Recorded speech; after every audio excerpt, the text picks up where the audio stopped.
Breaking news. SLBC tunnel దగ్గర ఉద్రిక్తత చోటు చేసుకుంది. టన్నెల్ పరిశీలనకు వెళ్లిన బీఆర్ఎస్ బృందం అక్కడే జేపీ కన్స్ట్రక్షన్స్ గెస్ట్ హౌస్ లో ఉన్న మంత్రి ఉత్తమ్ కుమార్ రెడ్డిని కలిసేందుకు ప్రయత్నించింది. అయితే వారిని గేటు దగ్గరే పోలీసులు అడ్డుకున్నారు. ఈ క్రమంలో కాసేపు ఉద్రిక్తత చోటు చేసుకుంది. అధికారులను కలిసేందుకు అనుమతి ఇవ్వాలంటూ పోలీసులతో హరీష్ రావు వాగ్వాదానికి దిగారు. ఇదే సమయంలో మంత్రి ఉత్తమ్ కుమార్ రెడ్డి బయటకు రావాలంటూ బీఆర్ఎస్ నేతలు ఆందోళన చేశారు.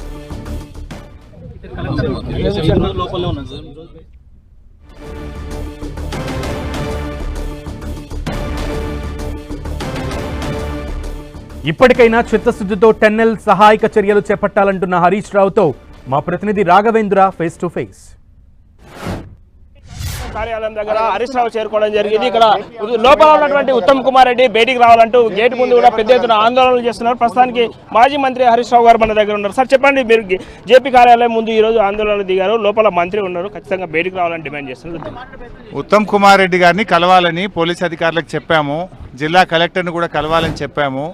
కానీ మంత్రి గారు కలవమని అన్నారని పోలీసులు చెప్తున్నారు. అదేవిధంగా జిల్లా కలెక్టర్ కూడా రెస్క్యూ ఆపరేషన్స్లో ఫెయిల్ అవుతున్నారు. కలెక్టర్తోని మంత్రి గారితో మాట్లాడతామంటే వాళ్ళు కలవమని చెప్పారు. మాజీ మంత్రి హరీష్ రావు లోపల ఉన్నటువంటి మంత్రి ఉత్తమ్ కుమార్ రెడ్డి బయటకు వచ్చి జరుగుతున్నటువంటి ఘటన పైన పూర్తి స్థాయిలోనూ వివరించవలసినటువంటి అవసరం ఉంటుందని చెప్పేసి చెప్తున్నారు. ఖచ్చితంగా మంత్రి వచ్చే వరకు కూడా ఇక్కడే ఉంటామని చెప్పేసి ఆందోళన చేస్తున్నారు. ఇది ఇక్కడ ఉన్నటువంటి తాజా అప్డేట్. కెమెరామెన్ లక్ష్మణ్తో రాఘవేంద్ర, 10 టీవీ, ఎస్ఎల్బీఎస్ ఘటన నుంచి.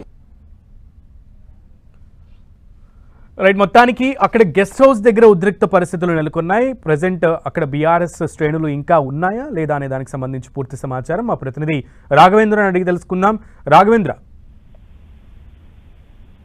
ఏదైతే ఎస్ఎల్బీసీ సంఘటన జరిగినటువంటి ప్రాంతానికి ఈరోజు బీఆర్ఎస్ పార్టీ ఆధ్వర్యంలోనూ హరీష్ రావు బృందం అంతా కూడా ఇక్కడికి చేరుకోవడం జరిగింది. కొద్దిసేపటి క్రితమే సొరంగం దగ్గరికి వెళ్లి సొరంగం దగ్గర ఏదైతే జరిగినటువంటి ఘటనను పూర్తి స్థాయిలో పరిశీలించిన తర్వాత మీడియా సమావేశం ఏర్పాటు చేశారు. అక్కడే జేపీ కన్స్ట్రక్షన్స్ కార్యాలయంలోనే ఉన్నటువంటి మంత్రి ఉత్తమ్ కుమార్ రెడ్డితో పాటు జిల్లా అధికారులందరూ కూడా అక్కడే ఉన్నారు. అయితే అదే క్రమంలో మంత్రి ఉత్తమ్ కుమార్ రెడ్డిని నేను కలుస్తానంటూ ఆ జేపీ కన్స్ట్రక్షన్స్ కార్యాలయంలో ఉన్నటువంటి మంత్రి దగ్గరికి వెళ్ళేటటువంటి ప్రయత్నంలోనూ ఒక్కసారిగా అక్కడ ఉన్నటువంటి పోలీసులంతా కూడా అడ్డుకోవడం జరిగింది.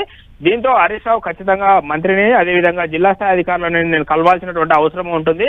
ఇంతవరకు 6 రోజులైనా సంఘటన జరిగి ఈ రెస్క్యూ ఆపరేషన్ చేయడంలోనూ ప్రభుత్వం ఫెయిల్ అయింది, ఖచ్చితంగా నేను వివరిస్తానని చెప్పేసి ఆందోళన చేశారు. అయినప్పటికీ అక్కడ ఉన్నటువంటి పోలీసు అధికారులు అడ్డుకోవడంతోనూ కొంత ఆందోళన చేసి గేట్ ముందే బైఠాయించి నిరసన వ్యక్తం చేయడం కూడా జరిగింది. అక్కడ నుంచి పోలీసులు హరీష్ రావుని తరలించడం కూడా జరిగింది. ఏదైతే ప్రభుత్వం దాదాపు 6 రోజులు గడిచినా పూర్తి స్థాయిలో ఎక్విప్మెంట్ తీసుకొచ్చి లోపల చిక్కుకున్నటువంటి ఏదైతే సొరంగంలో చిక్కుకున్నటువంటి 8 మంది కార్మికులను కాపాడడంలోనూ ఫెయిల్యూర్ అయిందని చెప్పేసి ఆరోపించారు. అదేవిధంగా బీఆర్ఎస్ పార్టీ గతంలో అధికారంలో ఉన్నప్పుడే ఏదైతే ఎస్ఎల్బీఎస్ సంబంధించినటువంటి సొరంగం పనులు వేగవంతమయ్యాయి, కానీ ఇప్పుడు వాళ్ళ అధికారంలో ఉన్నప్పుడు కూడా ఈ పనులను పూర్తి చేయలేకపోతున్నారు. ఇప్పుడు జరిగినటువంటి ఘటనతోనూ కోట్లాది రూపాయల నష్టం వాటిల్లింది. దీనిపైన ప్రజలకు వివరించవలసినటువంటి అవసరం ఉంటుందని చెప్పేసి ఆందోళన చేయడం కూడా జరిగింది. రాఘవేంద్ర, అక్కడ ఎస్ఎల్బీసీ టన్నెల్ దగ్గర పరిస్థితి ఏ విధంగా ఉంది? సహాయక చర్యలు అంటే రెస్క్యూ ఆపరేషన్స్ ఎక్కడి వరకు వచ్చాయి? దానికి సంబంధించి బీఆర్ఎస్ నేతలు సంతృప్తి వ్యక్తం చేశారా?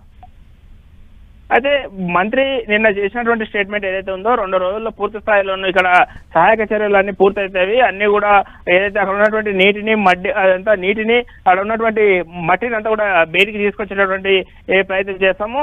అదేవిధంగా అక్కడ ఉన్నటువంటి 8 మంది కార్మికులను కాపాడతామని స్టేట్మెంట్ ఇవ్వడంతోనూ ఈరోజు ఏదైతే హరీష్ రావు స్పందించడం జరిగింది దానిపైన అక్కడ పరిస్థితులు 2 రోజులు కాదు కదా, ఇంకా వారం రోజులు ఉన్నా కానీ అక్కడ పరిస్థితులు చక్కదిద్దేటట్టు లేరు.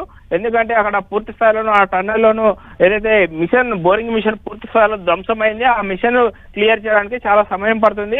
2 రోజుల సమయం అని ఒక మంత్రి మాట్లాడతారు. అదేవిధంగా నీళ్లు వాటర్ కలిసినంటూ మరో మంత్రి స్టేట్మెంట్ ఇస్తున్నారు. మంత్రులలోనూ అవగాహన రాహిత్యంతోనే ఇలాంటి ఘటనలు చోటు చేసుకున్నప్పుడు ఎలా స్పందించాలో కూడా తెలియట్లేదని చెప్పేసి ఘాటుగానే విమర్శలు చేయడం కూడా జరిగింది.